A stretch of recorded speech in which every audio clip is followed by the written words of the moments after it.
Porissa on näytetty esimerkkiä koko Suomelle siitä, miten kaupungin ja paikallisen golfseuran yhteistyö voi parhaimmillaan toimia. Petri Peltoniemi, Suomen Golfliiton toiminnanjohtaja, miten viesti tästä Porin tapauksesta saadaan kulkeutumaan koko maahan ja erityisesti näihin kunnallisiin päätöksentekoelimiin?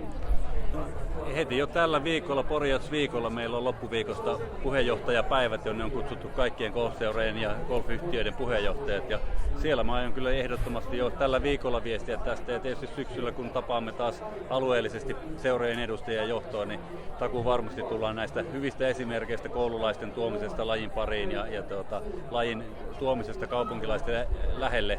Niin näitä tullaan varmasti viestimään. Ja erityisesti nimenomaan toi kaupunginjohtaja Aino-Maija Luukkosen kertoma tarina siitä, että tässä seurojen ja golfyhteisöiden kannattaa erityisesti olla aktiivisina, niin tämä tulee olemaan kyllä viestin kärki. Niin, sinä teet päivittäin työtä sen eteen, että yhä useammat suomalaiset löytäisivät laajemmin joukoin golfin pariin. Mitkä ovat ne tärkeimmät argumentit, joilla Golfliiton kannattaa lajia kunnallisille päätöksentekoelimille markkinoida ja myydä?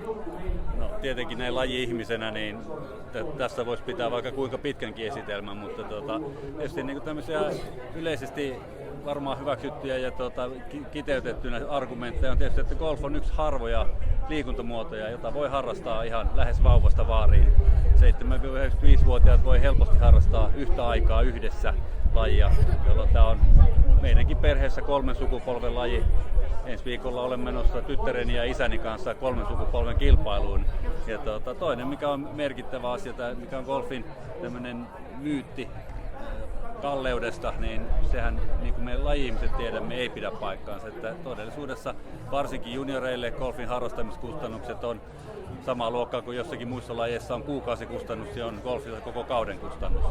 Ja sitten vielä tämmöisenä kolmantena argumenttina, että tämä sopii senkin takia kaikille ikäryhmille, että tämä on pitkäkestoinen, pehmeällä, hyvin hoidolla ruoho-alustalla tapahtuva laji, jolloin erityisesti niin kuin vanhemmatkin ihmiset pystyvät harrastamaan ja pelaamaan golfia, liikkumaan 10 kilometrin kierroksen kauniissa hoidetussa ympäristössä, jota epäilen, että jos eivät harrastaisi golfia, niin tuskin ainakaan niin paljon liikkuisivat, joten tällä tulee olemaan pitkässä juoksussa jo isoja merkityksiä ihan näin sosiaali- ja terveyskustannuksiinkin niin kunnilla kuin valtiolla.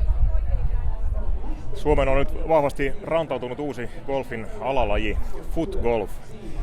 Uskotko, että siitä voisi olla vetoapua golfin jäsenhankintaan, jonka kanssa on tässä viime vuosina hieman painittu?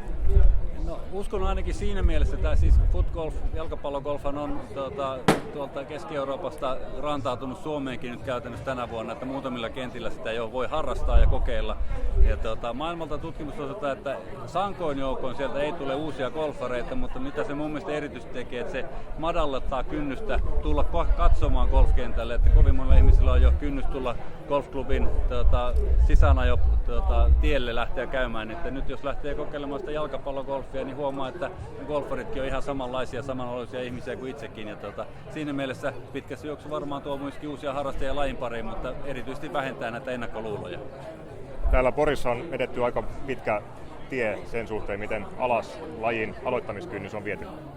Se pitää paikkansa, ja tuossa kun kuulee minkälaisilla hinnoilla täällä päästään kokeilemaan, niin tätä nyt voisi käyttää tämmöisenä positiivisena huumekauppiaan taktiikkana, että 2-3 kentän niin niillä 5 tai 10 euron päivämaksuilla niin sitä kentän ylläpitoa ei voida kustantaa, mutta pointtihan onkin, että saadaan tällä keinoin ihminen innostumaan lajin pariin ja sitten maksamaan täydet jäsenmaksut, jotka nekään eivät ole kyllä kalliit, mutta pitää muistaa, että golfkentät päinvastoin kuin jäähallit tai lähes kaikki muut liikuntapaikat on golfareiden harrastajinsa itse kustantamia, että väistämättä lajilla on jonkinmoiset kustannukset, mutta niin kuin Porissakin huomataan, niin kustannukset aikuisillekaan on alle 700 € vuosi ja sitä mä edelleen pidän hyvin edullisena.